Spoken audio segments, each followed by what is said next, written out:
Welcome back to CFB Nation. You are watching another episode of CFB Prime. I'm your host, Nino Brown. You guys know the drill. It's blow the damn whistle. We're going to be talking about teams that Big Brother might not be the biggest fan of, and they get treated a different way. But we all know that college football is pretty much run through the SEC, and that's no disrespect to any other conference or team. But simple women lie, men lie, and numbers don't. Since the college football playoff has come to an existence, the SEC has crowned a natty champ 6 out of 9 times. I mean, it's pretty simple. You understand that's the majority. And not to mention 17 consecutive seasons with the most players drafted to the NFL. So you can miss me with all that. Not two, not five, not 10, 17 consecutive seasons. And now don't get me wrong, the ACC, the Big Ten grabbed a natty or two and send some young men to the NFL at a good clip too. But recently, it's been the SEC domination. Can 2023 be a changing of the guard? And most guys would say that it isn't. If it's not the Big Brother in the Big Ten or the recent revival of the Pac-12 with all the media hype, but maybe call me a homer. I'm starting to believe the ACC got a dog in this fight that we call the CFB playoff. Shit. It's May 9th. So who the hell knows what the actual outcome will be? But let's go down this rabbit hole together. Shine a little CFB Prime spotlight on some of the contenders, I think, in the ACC. Now, the obvious Rocky Balboa of the ACC this season would be the Florida State Seminoles. They're the darling. Everybody's hyping them up. Are you buying it? Are you eating the popcorn? I think I might just be eating the popcorn. I don't know if there's butter or not. We'll figure that out later. But Mike Norvell brings his 63% winning percentage back to Doak Walker Stadium.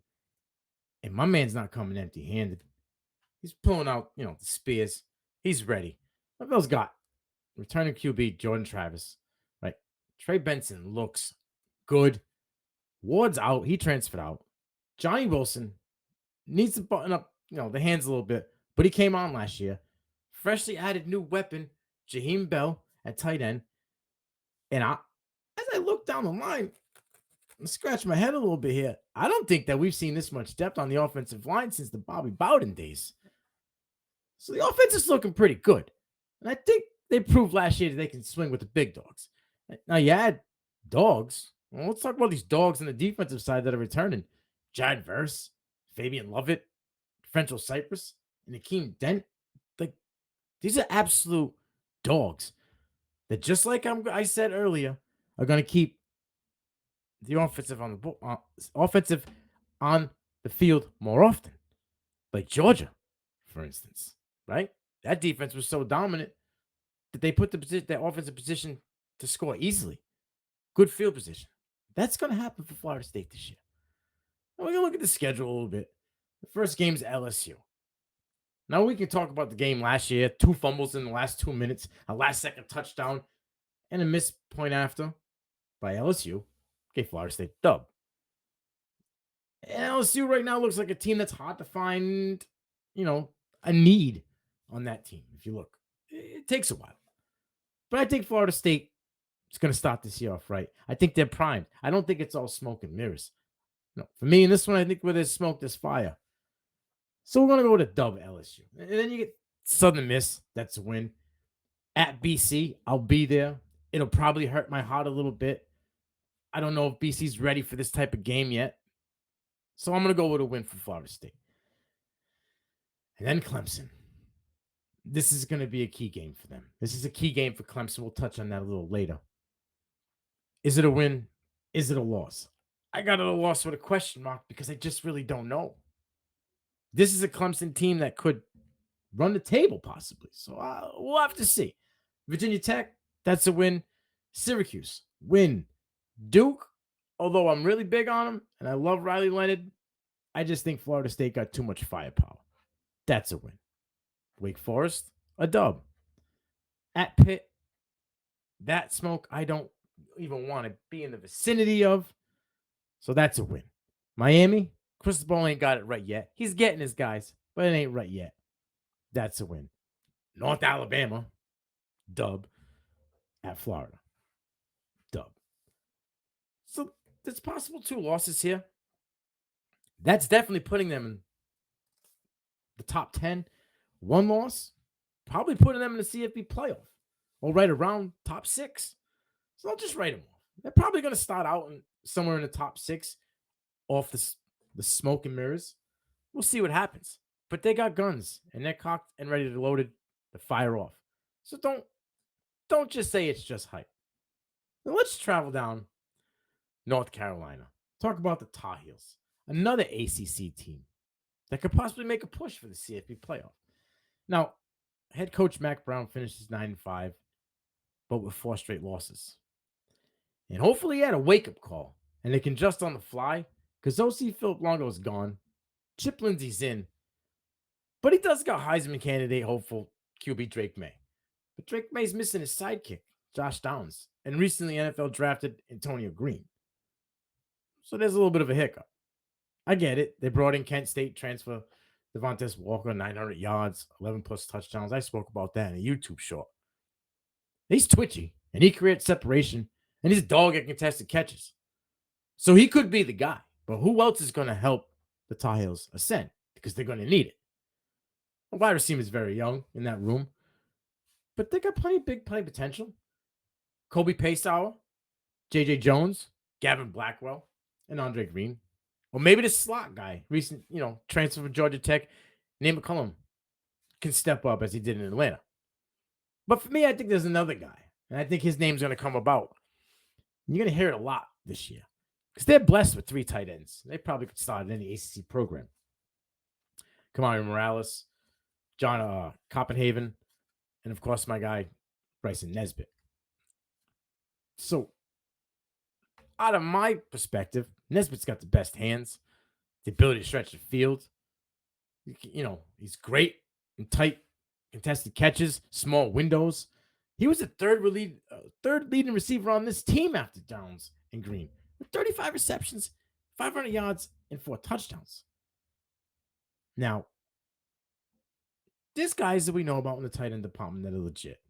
Bowers, right? Bell, and Michael Trigg. Will he make the next step? Everybody thinks every year he's going to make the step. It's possible. I think he can. Nesbitt should be right in that group because I think he takes that step this year. Well, that step will also help Meg and Mac Brown take that step to put these guys into the CFP playoff. Now, O-line needs to get better. 40 sacks, that's gross. Disgusting, okay? 5th-year senior Willie Bonds, he's going to have to be a leader on that offensive line. Now, on the defense, at secondary lost Storm Duck, Cam Kelly, and Tony Grimes. They all landed in P5 schools. So those are big losses. But DC Gene Chizik, he's been around the block. He knows how to find dogs, find alphas. Could Elijah Hoosie come in after a stellar career at Eastern Tennessee State and be a difference maker immediately? It's possible. Chizik will find out real soon. Or is it going to be Amani Chapman, Virginia Tech transfer? Is he the guy? Well, let's look at their schedule a bit. South Carolina, Battle of the Carolinas. I think UNC can take this. Don't get me wrong. Beamer's got something brewing out there in South Carolina. Appalachian State, that's a win. Minnesota, they lost a lot of talent. I don't think it's going to be, as knockout, drag out as it could have been with last year's roster. So that's a win. Pitt, I'm telling you, I don't believe the hype. But can they sneak a W? Yeah. Is this a look-ahead game? Look beyond? Maybe. Maybe not. Syracuse? Dub. Miami? Dub. Virginia? Dub. Again, Georgia Tech. I'm hearing bowling. Well, for me, the only Georgia Tech bowling they are is in the gutter. All right. That's a dub. Campbell, dub. This game, Duke. North Carolina battle. Riley Leonard. Mobile QB. Drake May likes to get loose. This is a big one. This game and the next game. If they can split this and win North Carolina State, it's 10-2. 10-2 is not going to get you in the college playoff. I understand Georgia's probably going to go undefeated. They got cupcake schedule. So there's three other teams. They're going to be put right in that position. 10-2 is going to put them in a position to be talked about, to be in this playoff. So we'll have to see. Now there's Clemson and Dabo. Man, Dabo. He just seems to be so stuck in his old ways, and he just won't change. Well, maybe Graham Neath stirred the pot enough with Garrett Riley hire at OC. Well, maybe it was just smoke and mirrors. Brandon Streeter will go out and be that scapegoat for Dabo. We'll see soon enough. But one thing's for sure.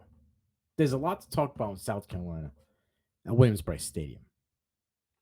Now, as critical as I was of DJU last season, the offensive woes, they weren't all his fault. Dabo was more like Mac Brown than Nick Saban when it came to making adjustments on the fly. His tires were flat. He didn't have run flats. It was a hiccupy ride. And to be honest, my guy, my dude, Cade Klubnik, he didn't flash like I thought he would in the moments he was able to stop or find playing time until them final 2 games. And then it left us asking, why so long, Dabo? Because that 20 for 24, 279-yard game, 1 touchdown, 1 rushing touchdown win over North Carolina, yeah, that had us salivating and wondering why. And then we got a little peek as maybe why he didn't in that next Orange Bowl loss to Tennessee. But he did throw for 320 yards and 1 touchdown in a big game. So he's capable of handling. So the question always going to go back as to why. Now, Will Shipley, he's going to be the Robin, the Klubnik's Batman for Clemson. He tried to do that last year for DJ, but Dabo just wouldn't allow it. But Garrett Riley is there, and he will. His high-paced offense, just look at Kendry Miller last year. 440 total snaps, 170 in the pass. That usage, well, here comes my guy. Will Shipley has entered the chat. Last year, we only had 1,100 yards, 15 touchdowns. If those numbers increase, we're going to be talking about top 5 running back in college football. This will shape up Clemson's offense. They're going to be running more plays at a faster clip with a capable big arm QB. The question is, who's catching the rock? Because Sammy Watkins, DeAndre Hopkins, and T. Higgins are not walking through that door anytime soon. So who's going to step up and be the playmaker for the Tigers? Can Bo Collins finally stay healthy and put it all together? Is the newcomer and early enrollee Noble Johnson, who went for 49 receptions, 875 yards, and 8 touchdowns as a junior in high school, is he going to be the guy? Or is it going to be the freshman who led the Tigers in receptions with 56 receptions, 600-plus yards, and 4 touchdowns, Antonio Williams? Is he going to take over this room? And then they got Jake Bringstool at tight end, who could possibly be this year's Davis Allen for them. That offense is looking pretty good compared to what we were looking at last year. On the defensive side of the ball, they lost a bunch of dogs, But Peyton Page and DeMonte Capehart are going to have to replace Breesy and Tyler Davis. We all know that Jeremiah Trier is him, and he will fill in nicely for Trenton Simpson. And maybe a little bit better. 89 tackles, 50 solo tackles, 13 tackles for loss, and 6 sacks, 5 pass defenses. He was eating at a table that was full of people eating. He wasn't getting scraps. My man was out there leading. So the defense has got leaders. Corner Sheridan Jones has been a part of a very good Clemson defense for years. Nate Wiggins, Andrew McCumber have NFL talent. That pass defense is also elite. So they're looking good. The schedule looks good for them into the latter part. Duke, it's a win, okay? I just think Dabo was going to be clicking. He knows what's going on. He's going to come out and make a statement. Charleston Southern, win. FAU, win. Florida State. It all comes back again to this game, Memorial Stadium. This is going to be the turning point in the ACC. Whoever wins this, I think, will win the ACC. I'm heartbroken here. It's hard for me. It's a very difficult decision. I think this is going to be a slobber knocker. This is a big game. I guess I'm going to give the win with a question mark to Clemson. Next week they're at Syracuse. That's a win. Wake Forest, Miami, NC State. For some reason, this Notre Dame game makes me stare a little bit. Can they pull it out? Everything I read says they're at a 60 or more percent to win this game. Sammy Hartman's got a little chip on his shoulder, right? Let's see what happens. It'll be an interesting one. I got them winning. Georgia Tech win. UNC, I got them winning again. And then this game at South Carolina is a revenge game. Now, last year, that tasted sour in their mouth. Dabo is going to try to make a statement. I have it with a loss and a question mark because Beamer seems to be on his A game right now. We'll see what happens.